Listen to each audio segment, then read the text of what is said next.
We've all pondered this question before.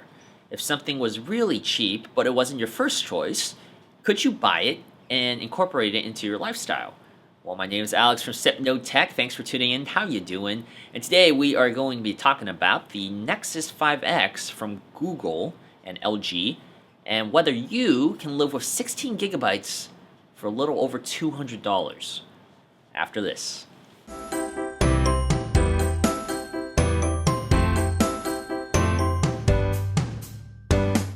Nexus 5S initially launched in October 2015 for the price of $379. And for that near $400 price point, 16 gigabytes of storage does not cut it, especially since there was no expandable storage. Shortly after the launch, the Nexus 5X dropped in price by $50 and a little more after that and a little more after that, until I purchased it for $280 brand new. And I thought that was a great deal until it kept dropping. A couple weeks later, it was down to as low as $220. So for $200, this is a whole new ball game, and we need to reanalyze what the Nexus 5X is. For $400, this might not be a good phone, but for $200, this changes everything, and we need to take a second look at it.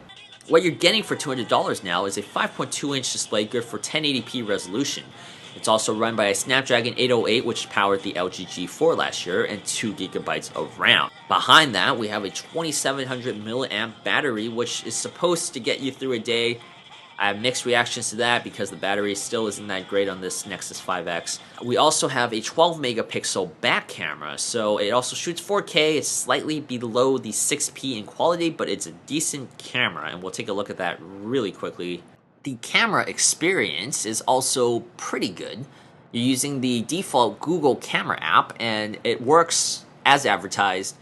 It's not too in-depth. There's not too many different types of modes. You get what you need. You have a 4K recording mode, panoramic. You still get HDR.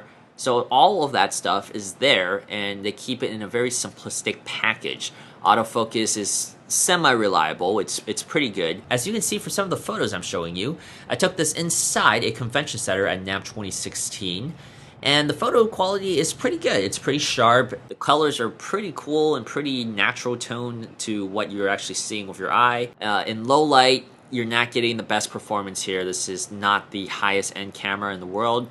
It's slightly worse than the Nexus 6P from what I can tell, but it's decent camera experience that you won't be disappointed with.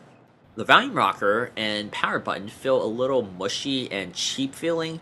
However, it wasn't detrimental to the actual usage of the buttons, so it's not the worst thing in the world.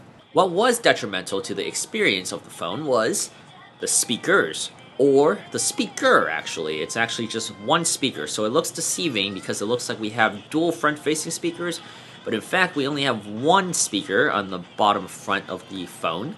It also houses the LED notification light. I'll let you listen to the audio.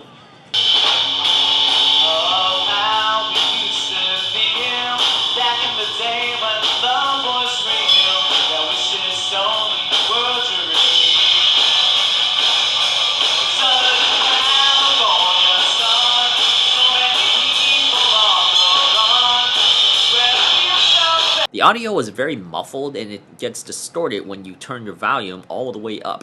So this is definitely not a great speaker if you like listening to music from your phone. You definitely need to use headphones. Android Marshmallow is the current version of Android running on this device, and as always, since it is a Nexus device, you will have the newest updates first.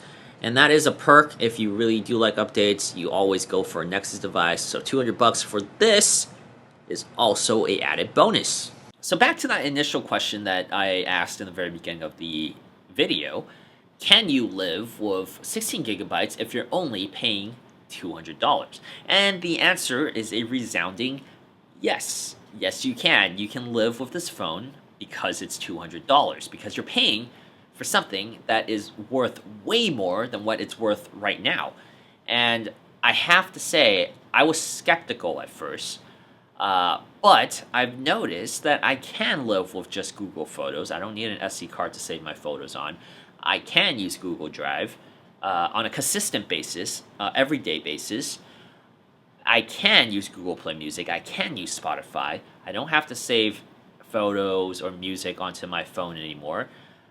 I've embraced the cloud, and that's ingenious. You know, at the end of the day, that's what Apple and Google wanted you to do when they released these idiotic 16 gigabyte model phones. They wanted you to embrace their services. Luckily, Google's services are free, whereas Apple, you have to upgrade for more storage on the iCloud. So fortunately, if you are going to buy this, you have the Google suite of apps that will help you accommodate the 16 gigabytes. And as a result of that, this is what you're getting for 200 bucks. You're getting a relatively good camera. It's slightly below the 6P, but it's still a very, very, very serviceable camera in 2016. You're getting one of the best fingerprints to date. It's still one of the best fingerprints. By comparison, if you look at the iPhone SE and the video review that I did last month, the iPhone SE has a horrible fingerprint scanner. The Sony Z5 Compact also has a very bad fingerprint scanner. This thing is light years better, and those two phones are both priced at a much higher price than this phone. The iPhone SE starts at 400 bucks. This is $200, and it has a much better fingerprint scanner. So that's something that this definitely has over those phones that are priced higher. Another thing you're getting pretty good value for is performance. The 808 is still running relatively well in 2016. The 2 gigabytes of RAM still supports this pretty decently. It's pretty decent. Gaming, everything works. It stutters a little bit here and there. Sometimes you might crash, but that's more of a stock Nexus thing. I've been noticing stock Nexus on the 6P and the 5X have been causing some issues recently. I don't know whether that's a software thing or the hardware just wasn't as good as we initially thought, but that's a common problem I've seen on 6Ps, on multiple 6Ps, and also 5Xs. So performance is still relatively good. It's still relatively good, so don't let that detract you. It happens on all the phones. And you're also getting a relatively decent build quality. So even though it's plastic and not the sexiest, most premium looking phone, it's pretty solid, and it's really light, and I don't mind using this phone in public. It feels pretty good, and I don't have to worry about dropping it and breaking it. It feels like even if I drop it, it won't scratch. I feel like if I knock on it against something here, it won't scratch.